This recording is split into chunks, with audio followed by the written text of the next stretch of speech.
So, you've arrived at last.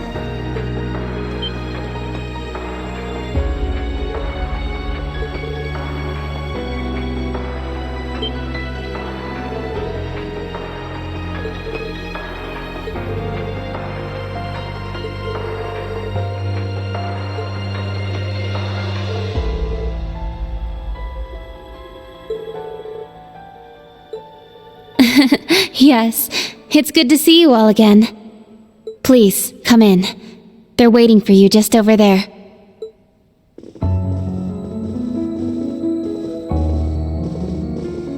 I'm glad you all finally made it. The church has decided this issue now merits the attention of the Congregation for the Sacraments. As such, the Archbishop and all the staff here have been moved to another location.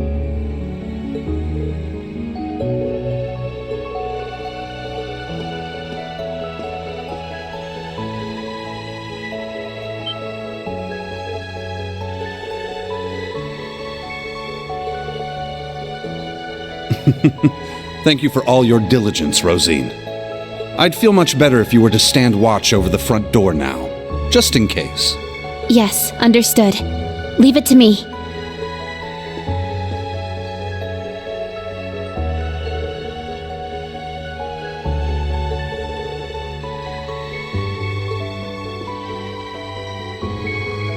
Let me introduce you. This man is a member of the Gralsritter, a division of the Septian Church. He's the second in command, in fact. Thomas Lysander. He holds the seat of Second Dominion and is sometimes known by his title, the Partitioner.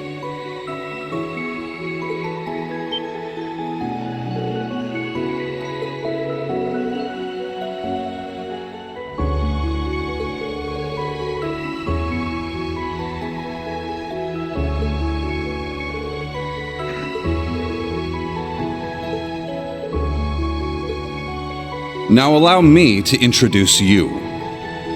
This man is one of the Gralsritter's 12 Dominion. The successor to the 8th Dominion, Gaius Warzel.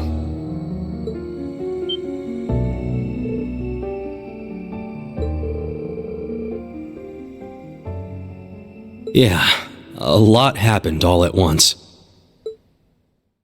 After graduating from Thors, I returned to Nord and began observing the struggle between Erebonia and Calvert. However, I began to feel something dark and sinister carried on the winds of the plateaus. I consulted my father and the chief, and eventually my old teacher, Father Barkhorn, came to visit. You might remember the name. He was the traveling priest we chased after during the Civil War. But it turns out, he was also the 8th Dominion of the Gralsritter, with the title the Roaring Lion. He was an extremely skilled knight who investigated the Salt Pale in Northumbria and trained Brigadier General Bardius. Apparently, he was worried and came to Nord to check up on me. He explained to me that what I had been sensing was called the Gale of Ruin. I'm not sure why I'm able to sense it. Maybe it's because I'm a descendant of those who fought alongside the Lionheart Emperor. I mentioned this to him and he came to a realization. But then it happened. A Calvardian ship that broke past the 7th Armored Division attacked my village. My father was away at the time. I fought back in an attempt to protect my family, but it was no use. Right as I prepared myself for death, my teacher threw his huge body in the way to protect me. And as he lay there dying, he passed his stigma onto me. Across the nearly 1,000-year history of the Gralsritter, its highest-ranking members have each borne one of 12 sacred markings. This was one of those markings.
Come out already! You're the one who called us here in the first place, aren't you? I only hid myself so as not to interrupt your discussion.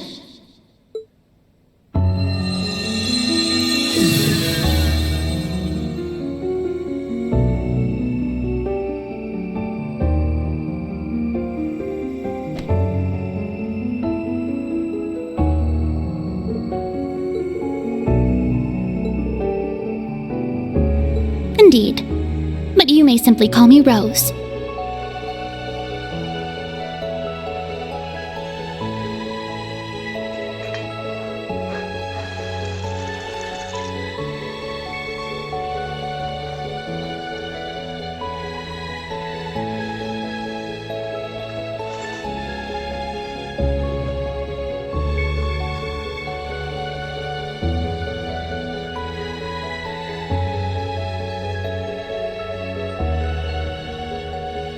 I had you all gather here for one reason. To explain to you the background between the Hexen clan and the church.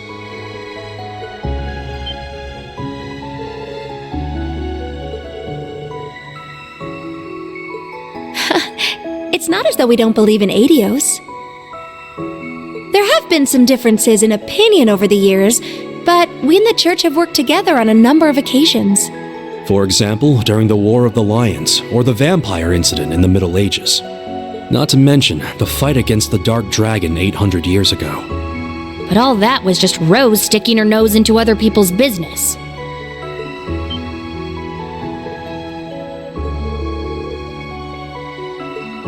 Legend has it, Emperor Dreikel's camp was once visited by a good witch. And the novel Red Moon Rose features a vampire hunter affiliated with the church who was, in truth, the true ancestor of the vampires. The woman you now see before you was both of these people, even if she looks a bit different.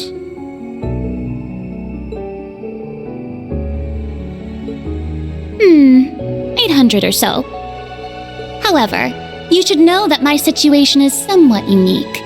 All other witches are normal humans.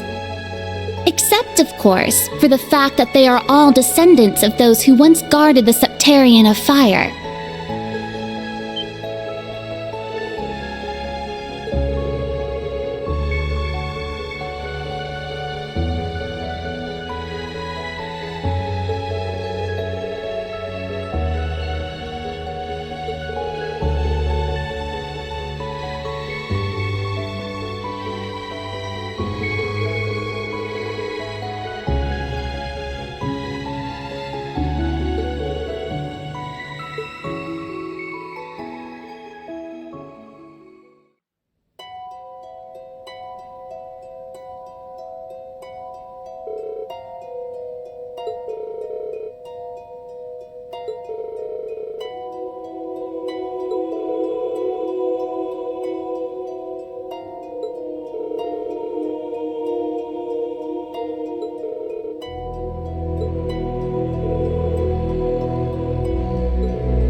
beginning, this land housed two of the Septarian.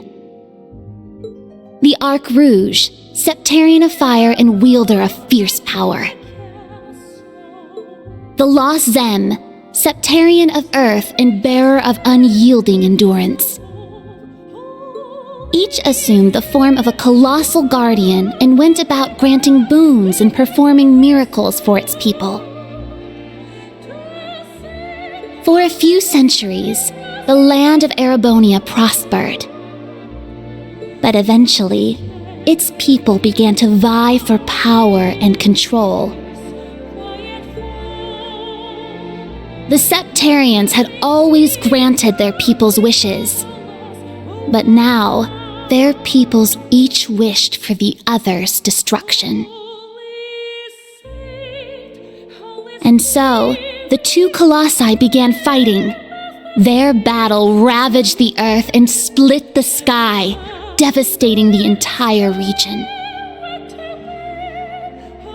The humans tried to stop them, but it was in vain.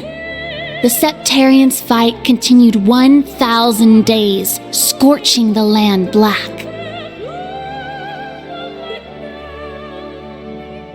When the battle ended at long last, it was a tie.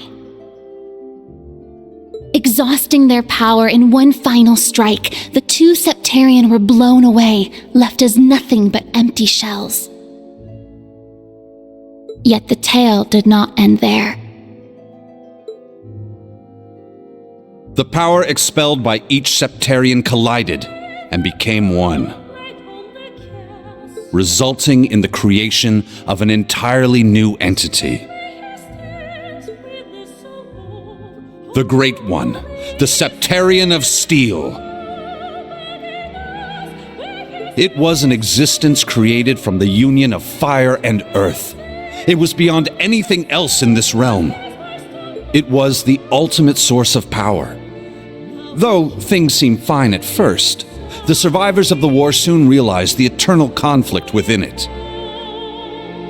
They knew this conflict would cause it to grow ever more unstable, and that it was not something that could be handled by mankind.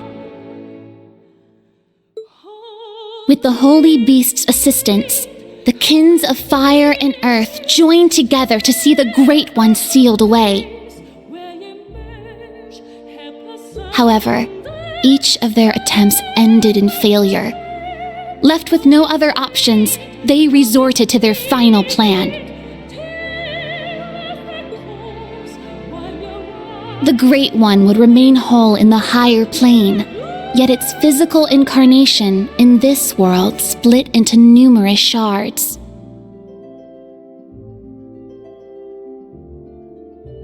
It was this final gambit that saw disaster averted. Indeed, their combined efforts bore fruit.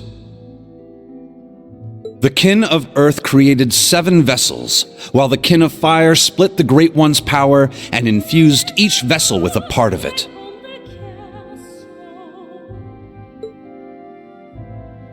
Seven dolls in the form of knights, each bearing the Great One's power, the Divine Knights.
900 years ago, Heimdall was a small city of only about 50,000 people.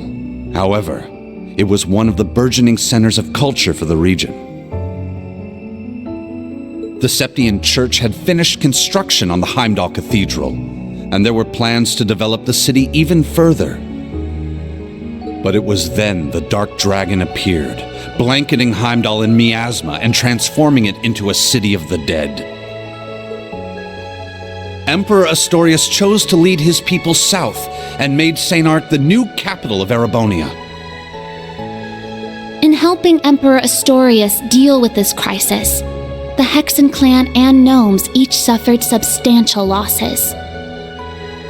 The Hexen clan lost its elder, and the gnomes their holy beast. And so ended their alliance. The final time they spoke would be a century later.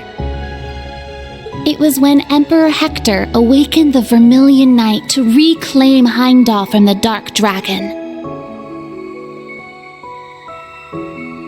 He did so at the urging of the chief of the gnomes and the new elder of the Hexen clan, myself. However, the Emperor fell to the Dark Dragon's miasma, and the Vermilion Night to its curse. The Emperor's son had the chief of the gnomes and myself seal the cursed night deep below the Imperial Palace. That would be the last act our two clans performed together. I do not know why, but the gnomes cut off contact with our clan and hid themselves away.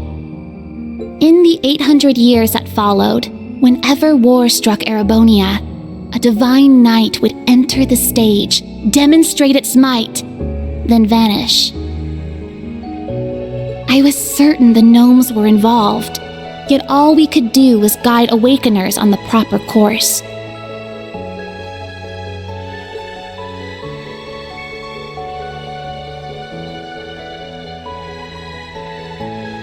This unending pattern reached its most fevered peak 250 years ago during the War of the Lions. The false Emperor Orthros unearthed the cursed Vermilion Night, and a mercenary under Prince Lucius' employ awakened the Palatinate Night.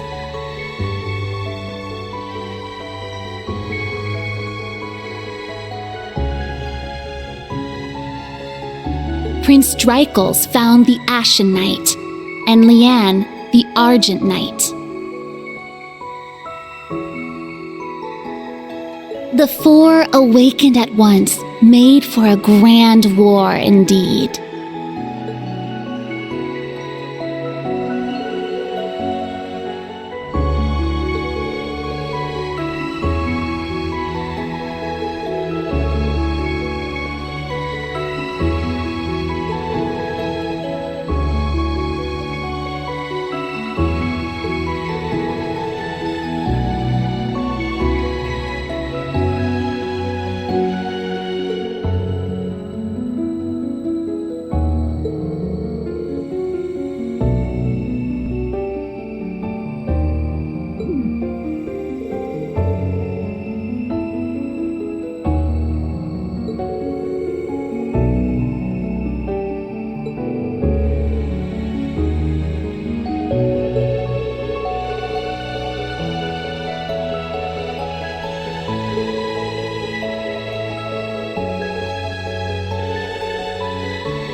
When the sacrifice is made and the ancient blood flows, the path to the Graal of Erebos shall open.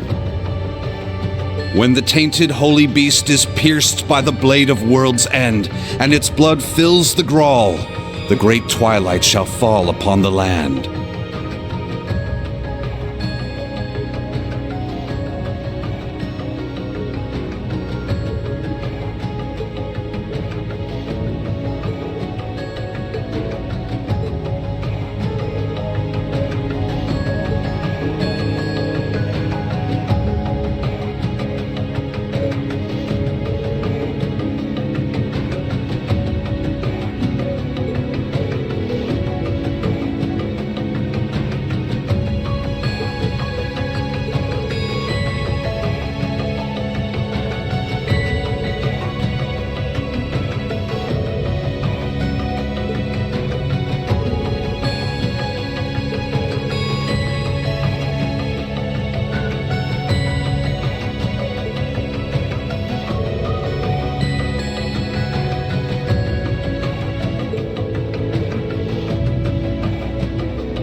Muse?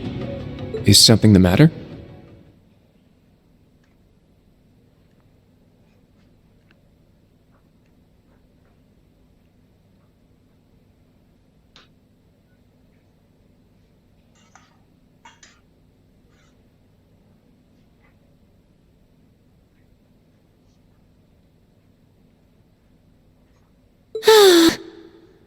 Oh?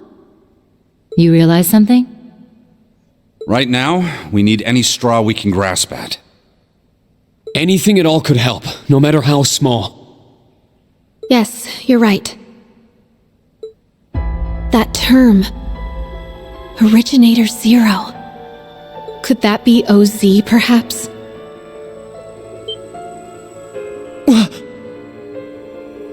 That's what the Black Workshop called Millium and Altina. They're model numbers. OZ. Oh, what are you talking about? So you finally made it. That voice. Vita!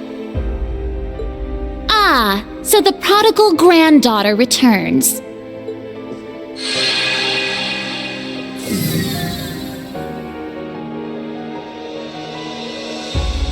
Misty, Vita.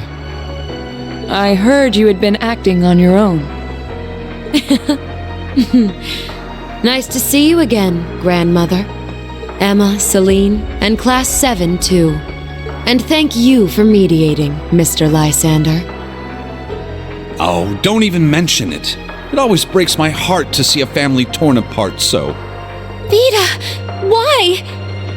You really don't plan on ever coming back, do you? That's correct. As I said before, my allegiance will forever lie with the Grandmaster. I can't return to you and Grandmother.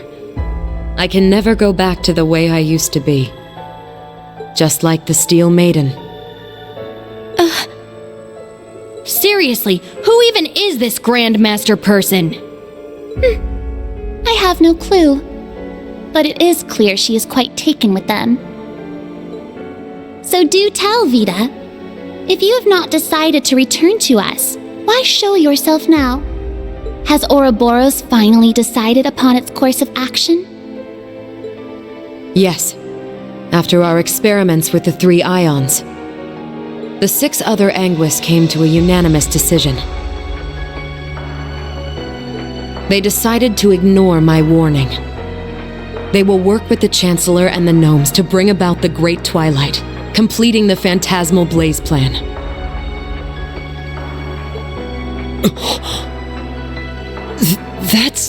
So that's how it is. The reason Ouroboros was so quiet the past month wasn't because they left Erebonia. It was to carry out their plan and determine whether they should work alongside enemies and traitors. How can that be? If that were the case, it means... They're all our enemies? Is this? It's not the Cathedral's bell. Huh? I think I recognize it from Crossbell. You do? Yeah, I'm sure of it. I remember hearing it right before the incidents in Crossbell, when we were still independent. Oh! The one from the museum! The bell from Stargazer's Tower? But the sound's coming from a different direction than the museum. The Phantasmal Blaze Plan. What a fitting name. I wonder how much of this she foresaw. That is quite enough mumbling to yourself. If you know what is going on, show us! It'll be a bit tough without Grianos. I'll need your help, Grandmother. Emma, Celine, you too. Yes! I'm not your slave.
Now then. Let us say we celebrate the continuation of the Phantasmal Blaze plan by ringing in the Great Twilight. I, Enforcer number 0, the Fool, shall play the opening note.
Check that out! Huh. Sure is something. Well, how about that? So, the beginning of the end, is it? Deja vu. The Grawl of Erebos. Just as the Black Records foretold. The crypt where the great power will be reborn. Reen. Eustace. Couldn't have guessed this is how my day would turn out when I woke up this morning. Let us begin. It is time.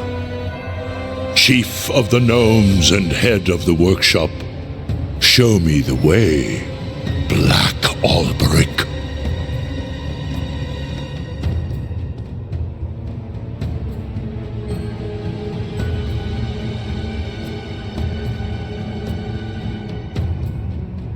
As you wish, my lord.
Rufus.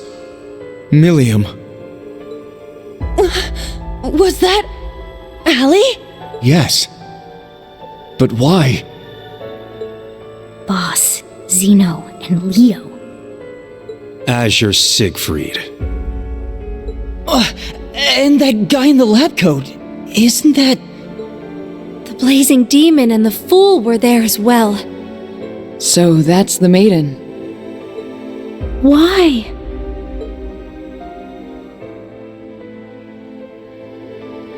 We just spoke this morning and...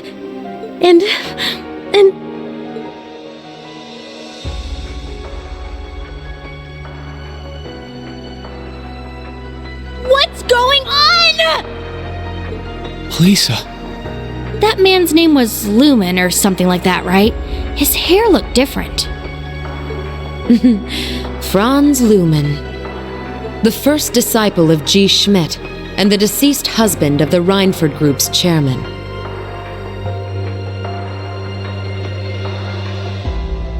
Also known as Franz Reinford. Ah, so he has been lurking in the shadows these past 20 years. Yes. Perhaps for the sake of working with the Chancellor to engineer this very moment. Elisa! Snap out of it! Now's not the time! As a bracer, I can't just sit here and let them pull off whatever that Twilight crap is they're planning. How about all of you? She's right. We can't stop here. We gathered together to do whatever we could to help. Our goal remains unchanged. Yep, true. Elisa, let's go. Yeah. Well, Vita, what will you do now? Well, I'd like to charge in there alongside the rest of you, mostly out of spite. Unfortunately, I suspect things won't be quite that easy. What do you... Something's... There's a turbulent swirl in the mana. Was that? I believe so. Sir Lysander, Sir Gaius, cryptids and magic knights have appeared all over the city.